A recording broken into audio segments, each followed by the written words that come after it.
नाथ बेटा। रूपा और शेखर सरिता विहार में रहते हैं। वो अपनी जिंदगी में बेहद खुश होते हैं।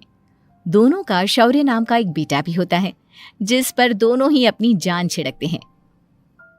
शेखर, अब तो आप शौर्य को अपनी गोद से नीचे उतार दीजिए, उसके सोने का टाइम हो रहा है। नहीं रूपा, इसे मेरे पास ही रहने दो प्लीज। मैं थोड़ी देर में इसे बिस्तर में सुला दूंगा। लेकिन कल सुबह आपकी ऑफिस में मीटिंग भी तो है ना, और इसके लिए आपको कल जल्दी भी तो निकलना होगा। जाइए, आप भी जाकर सो जाइए। क्या यार, अभी तो मेरी गोद में आया था मेरा बेटा और तुम उसे लेकर जा रही हो। बाद में कर लेना अपने बेटे से प्यार, अभी जाकर सो जाइए। रूपा शेखर से शौर्य को ले रही होती है कि तभी शौर्य रोने लगता है। शौर्य को रोता देखकर रूपा उसे फिर से शेखर को थमा देती है। आपका बेटा ना एक नंबर का नौटंकी है, बिल्कुल आप पर गया है वो। साफ बोलो ना, तुम्हें जलन होती है हम दोनों बाप बेटे का प्यार देखकर। पहले बड़ा तो होने दो तुम शौर्य को, फिर देखना वो सबसे ज्यादा मुझे ही प्यार करेगा। देखते हैं। ऐसे ही दिन बीतते चले जाते हैं और एक दिन कैंसर की बीमारी के चलते रूपा की मौत हो जाती है। अब शौर्य 3 साल का हो चुका होता है, जिसके कारण उसकी दादी शेखर पर दूसरी शादी का दबाव बनाने लगती है। शेखर, शौर्य अभी बहुत छोटा है और उसे इस समय एक माँ के प्यार की बहुत जरूरत है।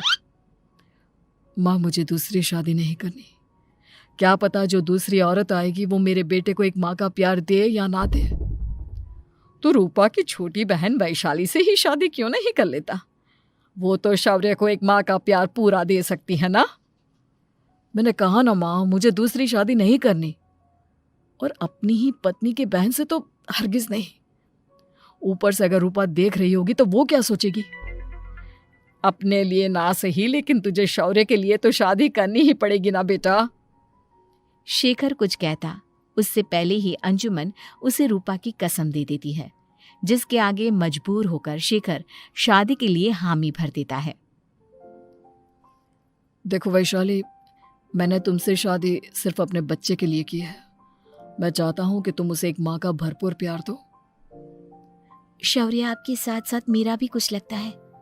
अगर आप मुझसे शादी नहीं भी करते तब भी मेरा प्यार शौर्य के लिए कभी कम या ज्यादा नहीं होता। शादी के कुछ दिनों बाद ही शेखर की माँ की भी मौत हो जाती है। वैशाली शौर्य को एक माँ से भी बढ़कर प्यार देती है।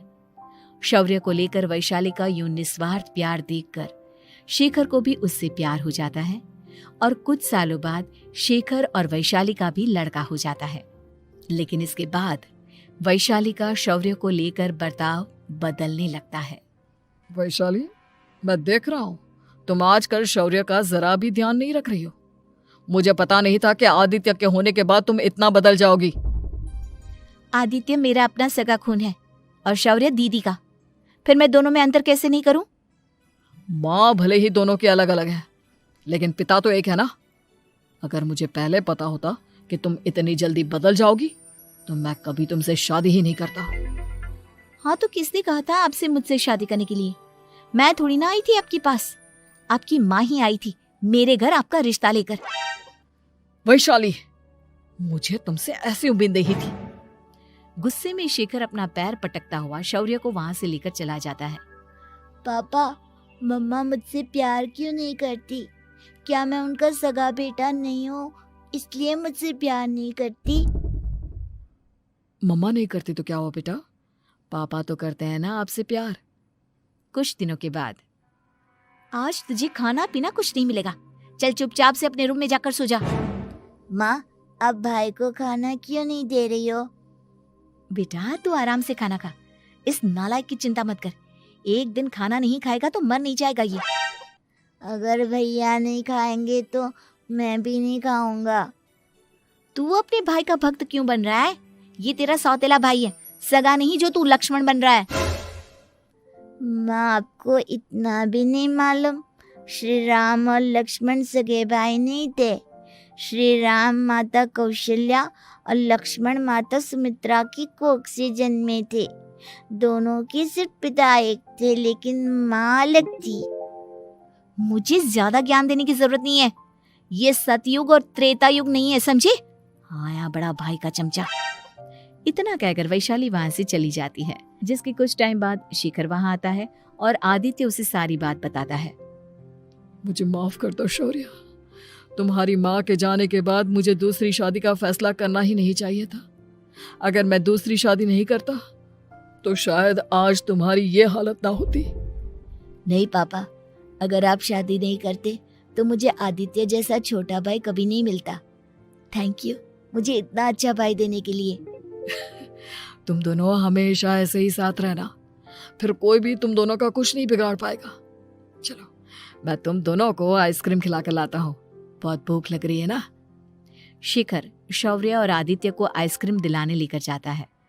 वो दोनों को पार्क में खड़ा करके आइसक्रीम लेने जा ही रहा होता है, तभी तेज रफ्तार से आती हुई एक गाड़ी उसे कुचल देती है और उसी पल शेखर की मौत हो जाती है, जिसके बाद शौर्य की जिंदगी नर्क से भी बदतर हो जाती है। सुन रे चिरकुट, इस घर के किसी भी सामान को मेरी मर्जी के बगैर हाथ मत लगाना। इन सब पर अब तेरा कोई हक नहीं है, समझा? ठीक है माँ, मैं आपकी इजाजत के बगैर किसी चीज को हाथ नहीं लगाऊंगा। चल जाकर अब पूरे घर की सफाई कर। महज 7 साल का शौर्य वैशाली के कहने पर अपने नन्हे नन्हे हाथों से पूरे घर की सफाई करने लगता है। ऐसे ही दिन बीतने लगते हैं, लेकिन मासी से माँ बनी वैशाली को उस मासूम से बच्चे पर जरा भी तरस नहीं आता। क्यों शौर्य, ये घर में इतनी गंदगी कैसे हो रही है? ढंग से सफाई नहीं की है क्या तूने?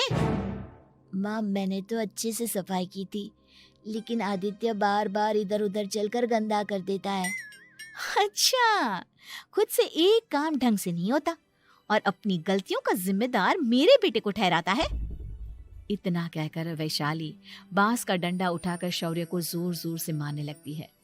तभी वहां वैशाली के मायके वाले भी आ जाते हैं और उसकी सारी करतूतें देख लेते हैं। माँ मैं ऐसा क्या करूं जिससे आप मुझे भी आदित्य के जितना प्यार करोगी? बोलिए ना माँ, मेरे क्या करने से आपके अंदर मेरे लिए ममता जागेगी? वैशाली शौर्य की एक नहीं सुनती, उसके ऊपर डंडे बरसाती जाती है। हद पार होते देख वैशाली की माँ उसका हाथ पकड़ती है और जोर से उसे थप्पड़ मारती है। यही सब करने के लिए तूने दामाद जी से शादी की थी? हमने सपने में भी तुझसे ऐसी हरकत की उम्मीद नहीं की थी। तू माँ नहीं, माँ के नाम पर एक धब्बा है। बस कीजिए माँ, आदित्य के इस दुनिया में आने से पहले मैंने इसे बहुत प्यार किया था, लेकिन अब जब मेरी खुद की औलाद है तो मैं किसी और के बच्चे से प्यार क्यों करूं? अरे नालायक औरत, जिसे तू किसी और का बच्चा कह रही है वो तेरी खुद की सगी बहन का बच्चा है। बहन है तो क्या हुआ, मेरे अपने बच्चे से बढ़कर तो नहीं हो सकता ना ये कभी। अगर यही बात थी तो तू हमें पहले बता देती, हम शौर्य को अपने साथ ले जाते। उसे इस तरह प्रताड़ित करने की क्या जरूरत थी? अगर आपको लेकर जाना है ना तो ले जाइए इसे, मैं नहीं रोकूंगी। नहीं माँ, मुझे कहीं नहीं जाना, मुझे आपके साथ ही रहना है।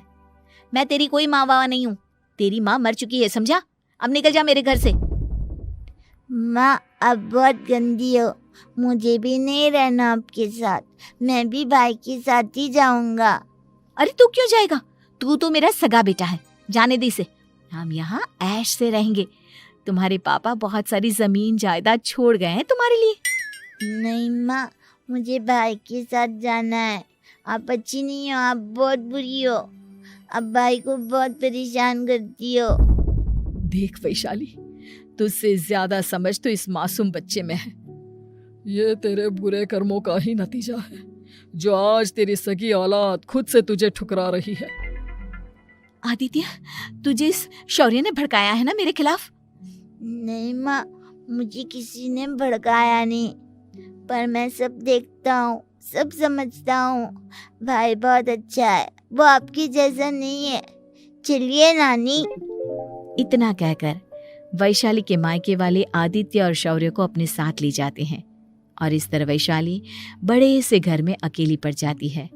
2 बेटों के होते हुए भी आज उसे माँ कहकर बुलाने वाला कोई नहीं होता।